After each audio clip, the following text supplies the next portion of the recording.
Thanks, guys. Tim, alcoholic. Amen. Okay, so there is a solution.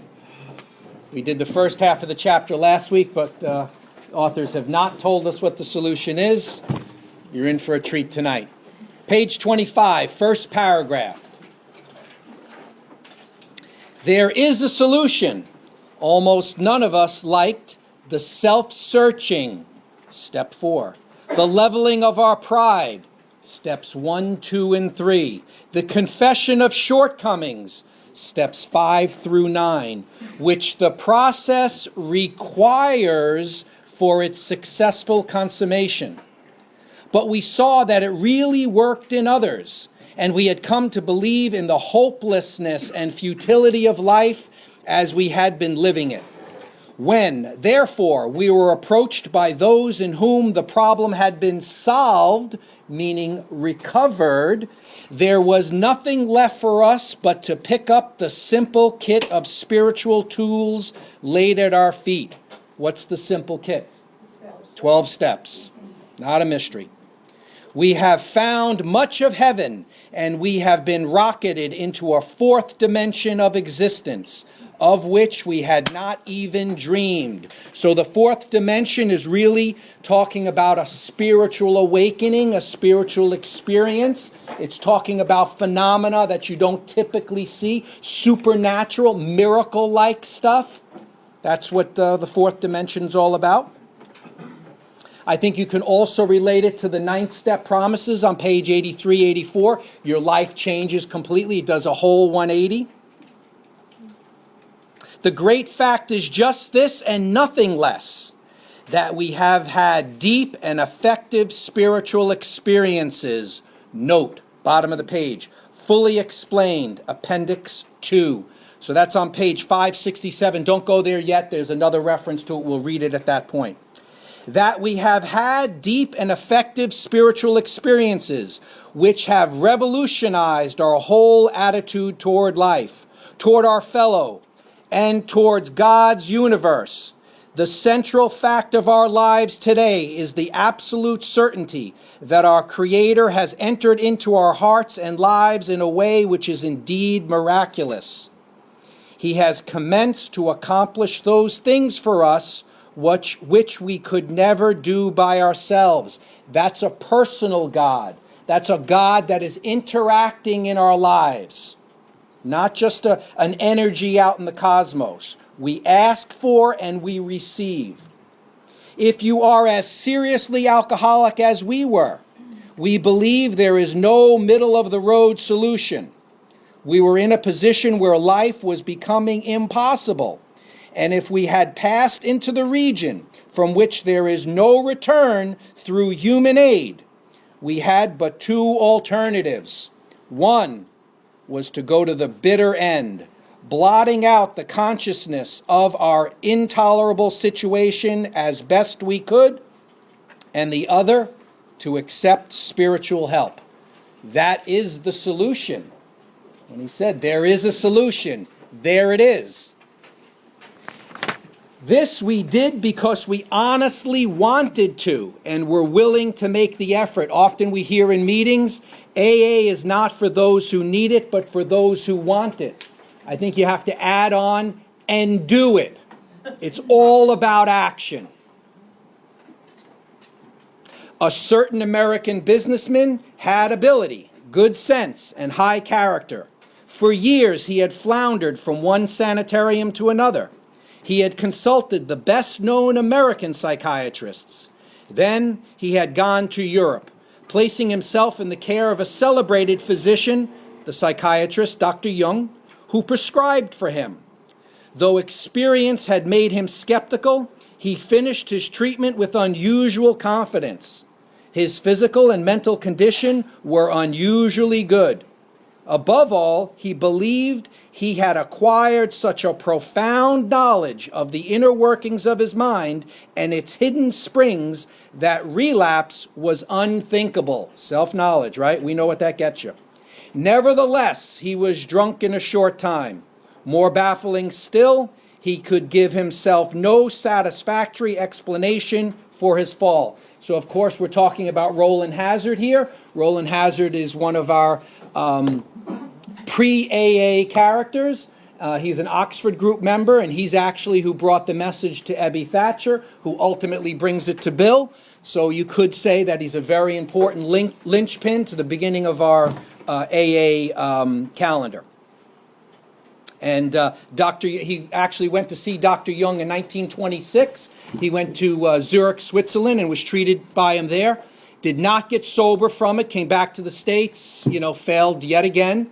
Ends up going back in 31, goes back again in 34.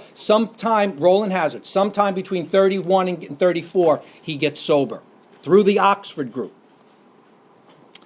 So he returned to this doctor, whom he admired, and asked him point blank why he could not recover. He wished above all things to regain self-control, meaning self-will. He seemed quite rational and well-balanced with respect to other problems. This is the tricky part we talked about. Self-will did work for him in other areas of his life. So why won't it work for alcohol? This is the thing that's going on in his head. Yet he had no control whatever over alcohol. Why was this? He begged the doctor to tell him the whole truth, and he got it. In the doctor's judgment, he was utterly hopeless. He could never regain his position in society, and he would have to place himself under lock and key or hire a bodyguard if he expected to live long. That was a great physician's opinion. But this man still lives and is a free man. He does not need a bodyguard, nor is he confined. He can go anywhere on this earth where other free men may go without disaster, provided he remains willing to maintain a certain simple attitude. You could describe the attitude in many different ways. I happen to think it's God-centered attitude, a higher power-centered life, rather than a self-centered life. That's really what we're talking about. That's a psychic change. It's changing the way you look at the world from one way, of what you can get out of it, to what you can give to it. Some of our alcoholic readers may think they can do without spiritual help. Let us tell you the rest of the conversation our friend had with his doctor. The doctor said, "You have the mind of a chronic alcoholic. I have never seen one single case recover where that state of mind existed to the extent that it does in you." Our friend felt as though the gates of hell had closed on him with a clang. That sounds like the gift of desperation to me. So he was hopeless on the other page, key ingredient. Now we have the gift of desperation. He said to the doctor, "Is there no exception?" "Yes," replied the doctor, "there is. Exceptions to cases such as yours have been occurring since early times. Here and there, once in a while, alcoholics have had what are called vital spiritual experiences." I underline that. To me, these occurrences are phenomena. They appear to be in the nature of huge emotional displacements and rearrangements. Ideas, emotions, and attitudes which were once the guiding forces of the lives of these men are suddenly cast to one side. That's a psychic change. And a completely new set of conceptions and motives begin to dominate them. In fact, I have been trying to produce some such emotional rearrangement within you. With many individuals, the methods which I employed are successful, but I have never been successful with an alcoholic of your description. So what's Dr. Jung saying? He says here, with many individuals, the methods which I employed are successful. How do we define that patient? Non-alcoholic.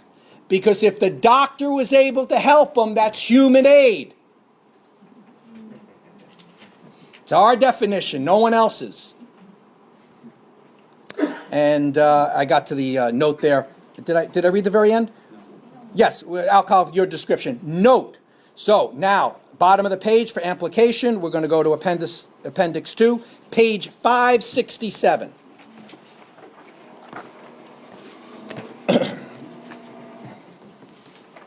Good? Spiritual experience. The terms spiritual experience and spiritual awakening are used many times in this book, which, upon careful reading, shows that the personality change, psychic change, sufficient to bring about recovery from alcoholism has manifested itself among us in many different forms. Who here thinks they haven't had a spiritual experience? I got news for you. We all have. If you didn't drink today, that is a spiritual experience. That's a miracle. We're beyond human aid. Yet it is true that our first printing gave many readers the impression that these personality changes or religious experiences must be in the nature of sudden and spectacular upheavals. Happily for everyone, this conclusion is erroneous. In the first few chapters, a number of sudden revolutionary changes are described. Though it was not our intention to create such an impression, many alcoholics have nevertheless concluded that in order to recover, they must acquire an immediate and overwhelming God consciousness, followed at once by a vast change in feeling and outlook. Among our rapidly growing membership of thousands of alcoholics, such transformations, though frequent, are by no means the rule. Most of our experiences are what the psychologist William James calls the educational variety, because they develop over a period of time. Quite often, friends of the newcomer are aware of the difference long before he is himself. He finally realizes that he has undergone a profound alteration in his reaction to life, that such a change could hardly have been brought about by himself alone. What often takes place in a few months could seldom have been accomplished by years of self-discipline. With few exceptions, our members find that they have tapped an unsuspected inner resource, which they presently identify with their own conception of a power greater than themselves. Power with a capital P. Most of us think this awareness of a power greater than ourselves is the essence of a spiritual experience. Our more religious members call it God consciousness. Most emphatically, we wish to say that any alcoholic capable of honestly facing his problems in the light of our experience can recover, provided he does not close his mind to all spiritual concepts. He can only be defeated by an attitude of intolerance or belligerent denial. We find that no one need have difficulty with the spirituality of the program. Willingness, honesty, and open-mindedness are the essentials of recovery, but these are indispensable.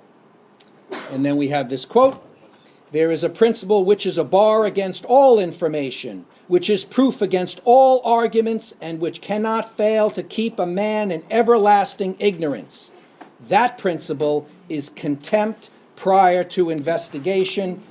And it says Herbert Spencer, but it's not. It's an error. It's actually William Paley. And how this ended up in the book, in the spiritual experience. This little quote was in a story that's been removed from the big book. It's in Experience, Strength, and Hope. And I guess no one checked the facts that, the writer of the story said it was Herbert Spencer and somebody just copied it over. But it's actually William Paley. Okay. Back to page 27. Upon hearing this, our friend was somewhat relieved, for he reflected that, after all, he was a good church member.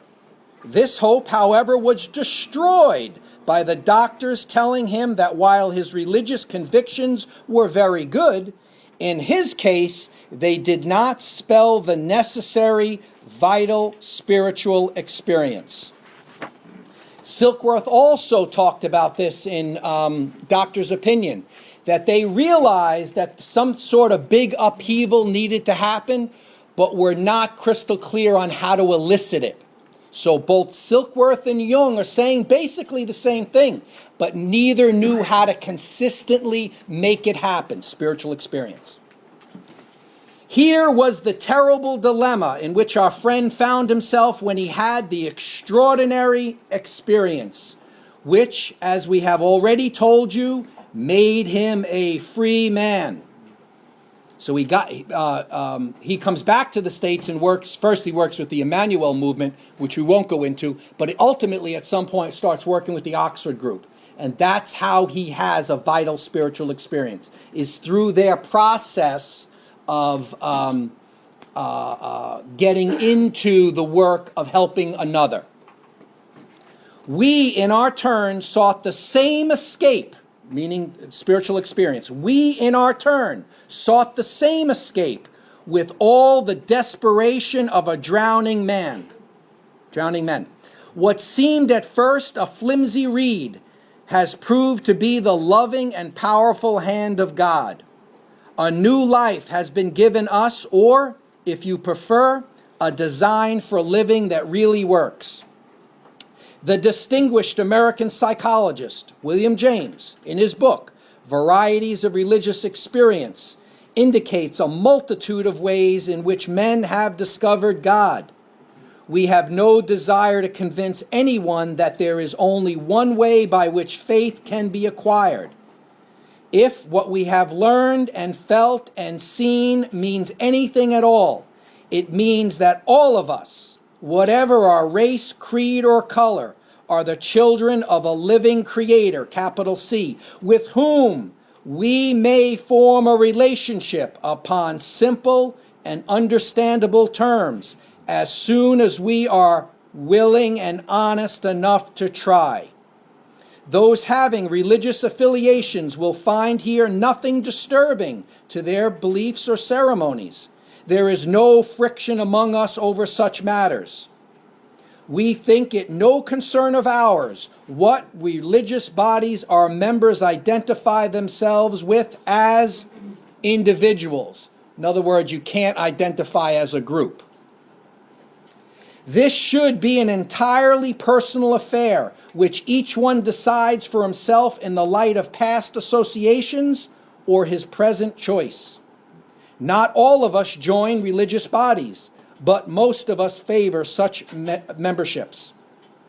In the following chapter, there appears an explanation of alcoholism as we understand it, then a chapter addressed to the agnostic.